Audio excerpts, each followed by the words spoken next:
Hello, good evening to all. Myself is doctor Shyam Kumawat. आज अपन पढ़ेंगे बीसीबीआर के लेक्चर नंबर 3 के बारे में। इसमें है lecture number 3, literature of the review.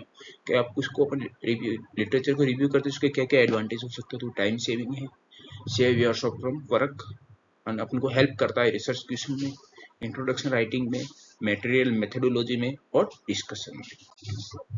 अब इसको अपन बात करें कि अपन को कोई भी लिटरेचर रिव्यू अपन मल्टीपल अपन डाउनलोड करते हैं, उसको एक ऑर्गेनाइज फॉर्म में अपन को ऑर्गेनाइज करना पड़ता है, ऑर्गेनाइज फॉर्मेट को सेट करना पड़ता है। तो उसके लिए एक सीक्वेंस होती है जिसमें सबसे पहला स्टेप आता है ऑर्गेनाइज इन्फॉर्मेशन, सेकंड स्टेप है synthesise the result, third step है आइडेंटिफाई द लैक्यूने और फोर्थ स्टेप है डेवलप द रिसर्च क्वेश्चन। तो एक फिक्स क्वेश्चन है कि इन 4 पॉइंट से एक क्वेश्चन आएगा, जिसमें से इन 4 पॉइंट दिए होंगे अपन को सीक्वेंस में और सीक्वेंस ऑर्डर में अपन को अरेंज करने पड़ेंगे। तो फर्स्ट पॉइंट है ऑर्गेनाइज द इन्फॉर्मेशन। जो अपन इन्फॉर्मेशन है इसको ऑर्गेनाइज करना है। इसको इन्फॉर्मेशन को अपन ने कहाँ से कलेक्ट किया है, download from the authentic site से अपन ने डाउनलोड किया है। इनको अपन को time wise from old to recent अपन को अरेंज करना है, arrange topic wise, arrange in exposure outcome wise और समरी वाइज अपन को इनको ऑर्गेनाइज करना है। फिर नेक्स्ट स्टेप में है कि सिंथेसाइज द रिजल्ट, जिसको अपन को एम्पिरिकल लिटरेचर भी बोलते हैं। तो इसमें अपन क्या करते हैं कि to know the strength and weakness of that organize information. जो भी अपने ऑर्गेनाइज इन्फॉर्मेशन की थी उसमें से अपने ऑर्गेनाइज इन्फॉर्मेशन जो ऑर्गेनाइज की थी लिटरेचर के बारे में, उसमें से अपन पता करेंगे कौन से लिटरेचर में स्ट्रेंथ है, को क्या वीकनेस है, अपने इसके बारे में अपन आइडिया लगाएंगे।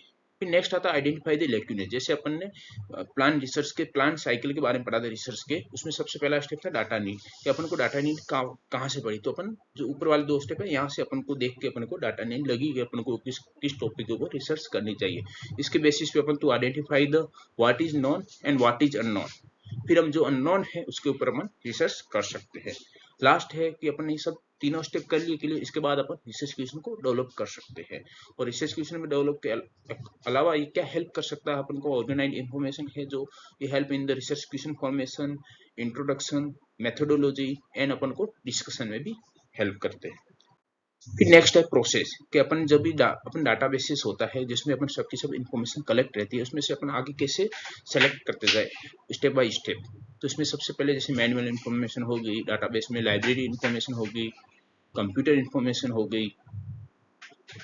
उस बेसिस पे ये अपने डाटाबेस में जो भी है इन्फॉर्मेशन है वो लिटरेचर की वो सेट है। उसके बाद अपन इन्फॉर्मेशन सीकिंग करेंगे। इसमें से अपन आइडेंटिफाई करेंगे जो अपने लिए आर्टिकल या बुक्स है जो अपने लिए पोटेंशियल यूजफुल है स्कैन के थ्रू। तो इसके डेफिनेशन है एग्जाम में फिक्स है कि इन 4 पॉइंट किसी की एक डेफिनेशन आ सकती है।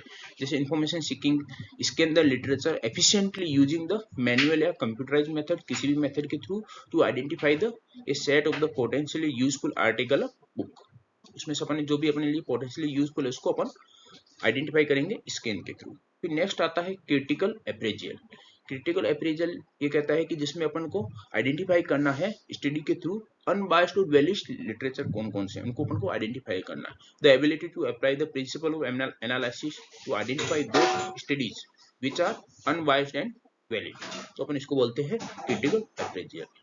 फिर है नेक्स्ट इंफॉर्मेशन रिट्राइवल। इसमें अपन को क्या करना होता है, इसमें अपन को यूजर्स की नीड के जो रिलेवेंट कंटेंट है उसको अपन को आइडेंटिफाई करना, identify within the large document collection. जैसे अपन जो भी अपन डाटाबेस में लार्ज डॉक्यूमेंट कलेक्शन था उसमें से अपन को आइडेंटिफाई करना एक subset of the document which content is most relevant to the user's need.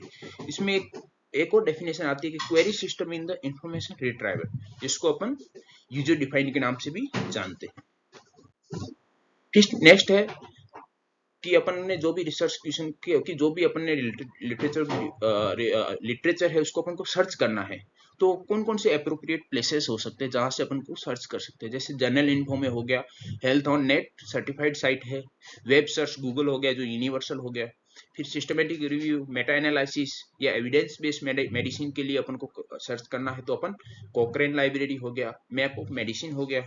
फिर अपन को full text of article download करना हो तो फ्री ओपन एक्सेस हो गया या fees based from the libraries हो गया।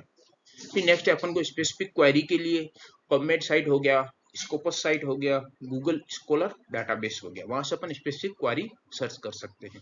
फिर अपन थोड़ा पबमेड के ऊपर स्पेशली क्वेश्चन आता है तो अपन थोड़ा पबमेड के बारे में पढ़ेंगे। It comprises more than 25 million citation for biomedical literature. इसमें क्या होता है, कोई भी टॉपिक या कोई भी रिसर्च होती है उसको सबमिट किया जाता है, उसको इंडेक्सिंग फॉर्म में सबमिट किया जाता है ताकि अपन को सर्च करने में कोई प्रॉब्लम ना हो। इसके अंदर एक को यूज किया जाता है जिसमें मैस बोलते हैं, मेडिकल सब्जेक्ट हेडिंग। तो मैस की डेफिनेशन भी आ सकती है कि मैस की डेफिनेशन क्या है, तो उसकी मेडिकल सब्जेक्ट हेडिंग है। इसमें क्या होता है, ओनली हेडिंग डाला जाता है, हेडिंग डालते हैं अपन, तो हेडिंग के बेसिस पे अपन को उसके रिगार्डिंग जो भी रिसर्च हो रखी है वो सब की सब सर्च हो जाती है। जैसे अपन ने कार्सिनोमा ऑफ सर्विक्स भी अपन को रिसर्च करनी, तो अपने जैसे हेडिंग कार्सिनोमा ऑफ सर्विक्स डाला तो इससे रिलेटेड, कार्सिनोमा ऑफ सर्विक्स से रिलेटेड जितनी भी रिसर्च हो रखी वो सब की सब नीचे अपन को मिल जाएगी।